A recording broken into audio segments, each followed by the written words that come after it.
ఇంకా శ్రవణ్ గారు BJP corporator. Shravan గారు నమస్తే. శ్రవణ్ గారు సార్ నమస్తే అండి.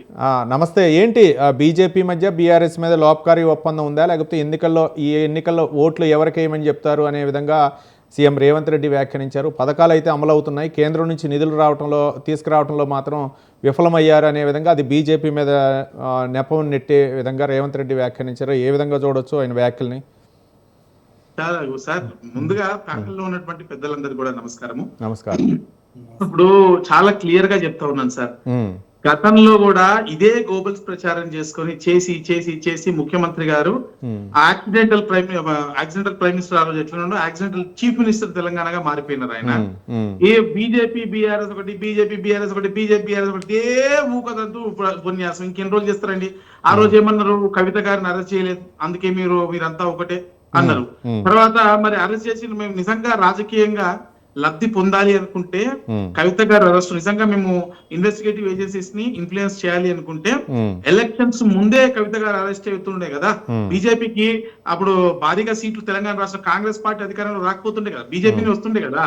మరి ఇప్పుడు మేము కాంగ్రెస్ తో కలిసి ఉన్నట్టు టీఆర్ఎస్ తో కలిసి అంటే నోటికి వచ్చింది మాట్లాడటము, ఎట్లా పడితే అట్లా మాట్లాడడం అనేది ముఖ్యమంత్రి గారు ఈ రోజు ముఖ్యమంత్రి గారి స్థాయిలో ఉన్నారు. చాలా డీసెంట్ గా డిగ్నిఫైడ్ గా పని మీద మాట్లాడాలి. మీరు ఇచ్చినటువంటి 420 హామీలు ఏవైతే ఉన్నాయో వాటిని నెరవేర్చే పనిలో పడకుండా 420 పనులు చేస్తా ఉన్నారు ఈ కాంగ్రెస్ పార్టీ వాళ్ళు.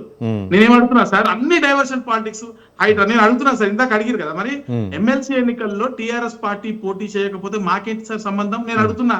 జిహెచ్ఎంసీ స్టాండింగ్ కమిటీ ఎలక్షన్స్ జరిగిన మొన్ననే కాంగ్రెస్ పార్టీ మద్దతుగా బీఆర్ఎస్ పార్టీ పోటీలోనే పెట్టలేదు. మరి మొన్నటి వరకు ఎంఐఎం తో షేరింగ్ లో ఉన్నటువంటి బీఆర్ఎస్ పార్టీ 7-8 రేషియో, అంటే 8 బీఆర్ఎస్ కి 7 ఎంఐఎం కుంటే ఇప్పుడు 8 ఎంఐఎం కి ఇచ్చి 7 కాంగ్రెస్ కి ఇచ్చారండి. పోటీయే పెట్టలే. మెజారిటీ వీళ్ళది మేయర్ క్యాండిడేట్ వీళ్ళ అయి ఉండి పోటీ కూడా పెట్టలేదు. మరి ఇప్పుడు బీఆర్ఎస్ వాళ్ళు కాంగ్రెస్ వాళ్ళు కలిసిపోయినట్ట, లేకపోతే బీజేపీ బీఆర్ఎస్ వాళ్ళు కలిసిపోయినట్ట? అంటే నోటికి ఎంత వస్తే అంత మాట్లాడటము, ఎట్లా పడితే అట్లా అవాస్తవాలు చెప్పడము, ప్రజలకు డైవర్షన్ ట్యాగ్. ఒక రోజు హైడ్రా, తెల్లారులేస్తే హైడ్రా అంటాం. వారి ముఖ్యమంత్రి గారి తమ్ముడికి అయితే నోటీసు రాదు, మిగతా వాళ్ళందరికీ నోటీసులు వస్తాయి. పేద ప్రజలందరూ భయభ్రాంతులకు గురవుతారు. ఇష్టానుసారంగా పాలసీలు ఉంటాయి. అసలు ఈ సంవత్సర కాలంలో ఇచ్చినటువంటి ఏ హామీ పూర్తి చేసుకున్నారో వారికే గ్యారెంటీ లేదు. దీన్ని డైవర్ట్ చేయాలంటే తెల్లారి ప్రతిరోజు ఏదో ఒక న్యూస్ ఉండాలా, ఏదో ఒక డైవర్షన్ పాలిటిక్స్ చెప్పాలా, ఏదో ఒక రకంగా ప్రజల మైండ్ సెట్ ని డైవర్ట్ చేయాలా, ప్రజల తిట్లు పడకుండా తప్పించుకునేటువంటి ప్రయత్నం చేయాలా. ఈ రోజు ఎలక్షన్స్ శ్రవణ్ గారు ఎందుకు కేంద్రం నుంచి నిధులు తేవడంలో విఫలమయ్యారు? అది కూడా చెప్తున్నాను సార్. నేను చాలా క్లియర్ గా మొన్న సభలో కూడా చాలా క్లియర్ గా చెప్పాను. కేంద్రం ఏమేమి ఇచ్చింది, రాష్ట్రం ఏమేమి ఇచ్చిందని క్లియర్ గా చాలా క్లియర్. అసలు ప్రతి రూపాయి, వైకుంఠ ధామాల నుంచి స్ట్రీట్ లైట్లు, మీకు సిమెంట్ రోడ్ల నుంచి మొదలుపెట్టి ప్రతి రూపాయి కేంద్ర ప్రభుత్వం నుంచి వస్తుంది. సర్పంచుల ఖాతాలో వేసిన రూపాయలు కూడా డైరెక్ట్ గా దొంగతనం చేసినటువంటి ప్రభుత్వ చరిత్ర, గత ప్రభుత్వ చరిత్ర.